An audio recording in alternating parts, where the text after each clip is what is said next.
सभे मगहिया भाई बहन के भुलेटन काका के राम राम। आथिन मगहिया खबर में सुनते देश दुनिया के खबर। बिहार में मठ मंदिर के जमीन कैल जाए भगवान के नाम। अकेले पटना में 275 एकड़ जमीन के पहचान कैल गई। अनुमान लगावल जा रहा है कि पूरे राज्य में हजारों एकड़ जमीन ऐसा है। बिहार में पंचायत चुनाव के घोषणा 20 अगस्त के कैल जाए। बाकी एगो अनुमान मुताबिक पहला चरण के चुनाव 20 सितंबर के और अंतिम 10वां चरण के चुनाव 25 नवंबर के करावल जाए। जातीय जनगणना के लेके बिहार के मुख्यमंत्री नीतीश कुमार प्रधानमंत्री नरेंद्र मोदी से मिले के समय मांगलन है।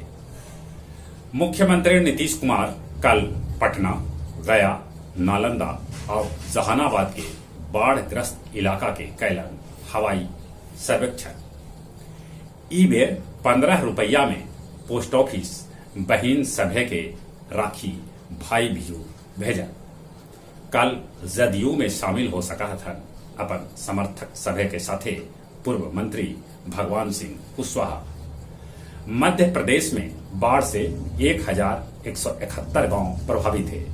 200 गांव तो एकदम से पानी में डूब चुकल है। बंगाल में भी बाढ़ से स्थिति खराब है। मानपुर के भूसंडा में धान के भूसा से लदल एगो ट्रक से 6000 लीटर स्प्रिट के साथ गाड़ी के ड्राइवर के गिरफ्तार करल गया। महाराजगंज में बाइक सवार फिल्मी स्टाइल में 4 आदमी के मारलन गोली, जरा में 2 आदमी के मौत हो गए तब 2 आदमी घायल हो गए। आज भारत के अध्यक्षता में यूएनओ सुरक्षा परिषद के बैठक में अफगानिस्तानी हालात पर चर्चा कैल जाए। अमेरिका में हिंदी टॉप 5 भाषा में शामिल हो गए है। पाकिस्तान के पंजाब प्रांत में मुसलमान समुदाय के लोग हिंदू मंदिर पर कैलन हमला। संसदीय चुनाव से पहले रूस में 2 गो समाचार साइट्स पर लगा देवल गए रोक। इजराइल रॉकेट हमला के जवाब में लेबनान पर कैलक हवाई हमला। बुर्का न पहने पर तालिबानी आतंकी 21 वर्षीय नाजनीन के मारलन गोली। गया जिला के सरघाटी प्रखंड के चिलमी पत्थरकट्टी गांव में धान के रोपनी पर गिरल ठनका, जरा में 2 गो रोपनी के मौत हो गया।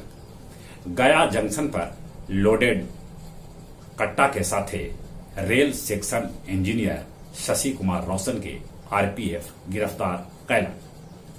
लम्हर समय तक सीएचसी गुरुआ में पदस्थापित डॉक्टर जयराम शर्मा के 87 बच्चर के उम्र में निधन हो गया।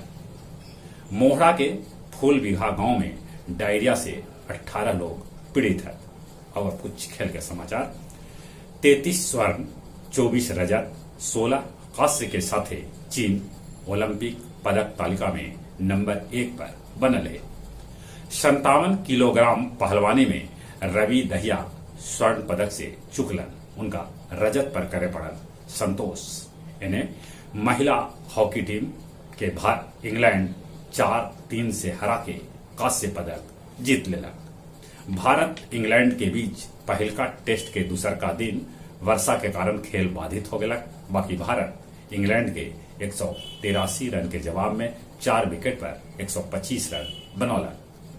भारत के तरफ से राकेश राहुल नाबाद 57 रन बना के क्रीज पर टिकल है। जहां तक मौसम के सवाल है, आसमान में बदरी छिटपुट है, पानी बरसे के भी आसार है। मध्य प्रदेश में बाढ़ से हालत खराब है। बंगाल में भी बाढ़ है। अपने सभी से नहीं हो रहा, कोरोना से बचे ले मुंह और नाक पर मास्क लगाते, सोशल डिस्टेंसिंग के पालन करते, दिन में 4-5 बेर नीमन से हाथ साबुन से धोते। जो उम्र 18 बच्चर से ऊपरे है तब कोरोना की वैक्सीन जरूर लेते। चलिए अपने सभी के एक बेर फिर से बुलेटिन काका के राम राम।